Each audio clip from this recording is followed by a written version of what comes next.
ku rattaba mana subscribe sannan ku danna ƙararrawa. Haka zalika ku baɗa mana like, ku suburbuɗo mana sharhi sannan ku yaɗa wannan ɗauka. Ta yi kenan.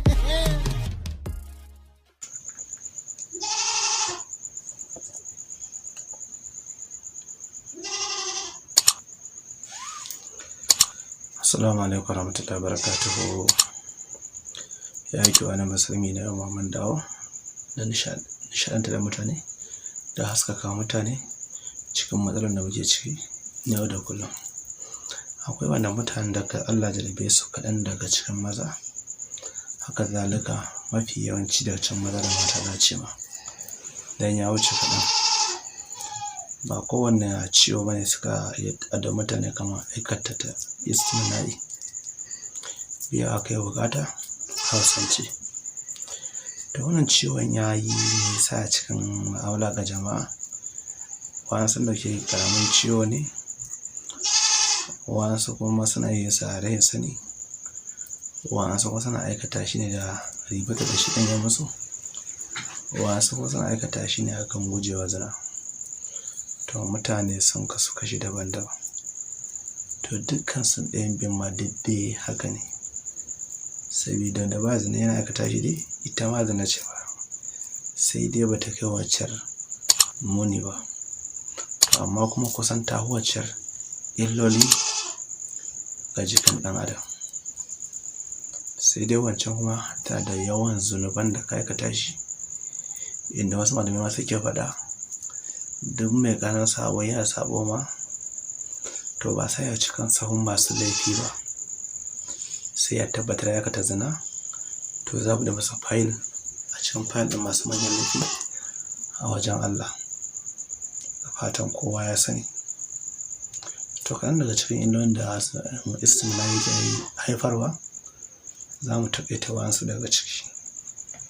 Yakan kai matsayin ya taɓa maka lafiyar idonka, yakan kai na biyu ya kawo maka ciwon jiki, yakan kai na uku ya sa maka kwankwanto, yakan kai na hudu ya sa maka toshewar basira, yakan kai na biyar ya sa gaban ka ya ganganci, na shida kuma yakan sa dukkanin sitirin jikinka su sake ka ji ba ka da ƙarfi, na bakwai kuma uwa uba yakan cire ka da imani ya sa mutuwa ba imani.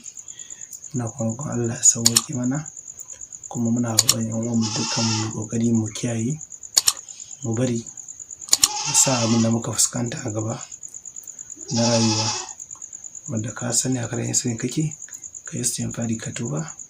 Haka zalika ke ma mace kina aikatawa ki yi istighfari ki tuba. Dukkanin mu masu laifi ne, mai fatan Allah ya bi mana. Amma ga maganin da aka amfani da shi in Allah ya so yarda, inda kana matsala kamar karancin sifan haka ko karancin ƙwayoyin halitta, to ka samu ka jarraba wannan fa'ida ɗin, zai ma amfani kuma zai muku dukkanin kowa cikin mu amfani. Abin za ka nema shi ne na farko ka samu garin dabino, ka samu garin kanamfari. Fatan kowa ya ji abin da zai nema. Ka nema wannan garin guda biyu, sai ka gauraya su, ka samu dabino kamar misalin cokali 3, baking soda kanamfari kamar cokali 3, wancan hulba cokali 5. To sai ka haɗa su wuri guda, sai ka sami zumar ka kan misali lita guda, sai ka da sai ka gauraya. In ka gauraya duk garin Allah waye, in ka ci abinci sai ka sha cokali 1. Haka zalika ke ma ki sha cokali 1 ce mace ne, to ki ɗauki tsawon sati 2 zuwa sati 3 kana amfani da shi, to da ka samu datarwar sifa. Kuma kan matsalar a cikin ƙwayoyin halitta ma zai maka tasirin to a kai, amma shi wannan ba shi da alaƙa kan abin da ya shafi gangancin gaba, don ba zai ma aiki a kan nan ba. Shi wani ya fi ƙarfafuwa ne akan ƙwayoyin halitta da kuma ƙarancin ruwan sifan a cikin abin da istina yake aikata ya bar maka. To amma abin za a guji ka tabbatar sai fa ka bari sannan ka yi gidan dan ko ka aiki da shi ma in baka bari ba ana leruwa. Sai dai fatan ahuwa a gyara dukanmu dan ni kai na san dukkan masu manyan laifuka ne. Yadda ba ta mu duba Allah ya fi mana baki daya. Ka manta ga wanda ke bin shi ɗin nan za mu kawo fa'ida ta biyu haka abin da ya shafi kankancewa da rashin kuzarin da sauransu dukkanin kayan amfani da su za su taimaka maka. Wanda duka masu karfin jiki ba za su taimaka maka sosai akan matsalolin da suke da mutum na istimna'i. Wannan sirri ne mai karfin gaske mai fa'ida mai karfin gaske mai fa'ida. To in ka dama shi kana sha shi yau da kullum sau 5 rana an samu lafiya. Ta mata ta mutane ga masu tambaya su yi ta kuna section ga masu son kayan mu za su yi kiran nambarin mu ko sai muna ta WhatsApp ko sai mun text message.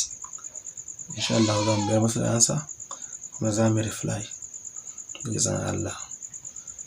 To abin sadaka ne mace kuma ne rama ka sha ga sauran al'umma annabi sannan kai wa annabi rahama salati. Ina ga na dakata saboda karancin lokaci da kuma jiki da jini mun gaji. Inna Allaha wa malaikatahu yusalluna 'alan nabiyyi wallazina amanu sallu alaihi subhana rabbika rabbil izzati amma yasifun. Assalamu alal mursalin walhamdulillahi rabbil alamin.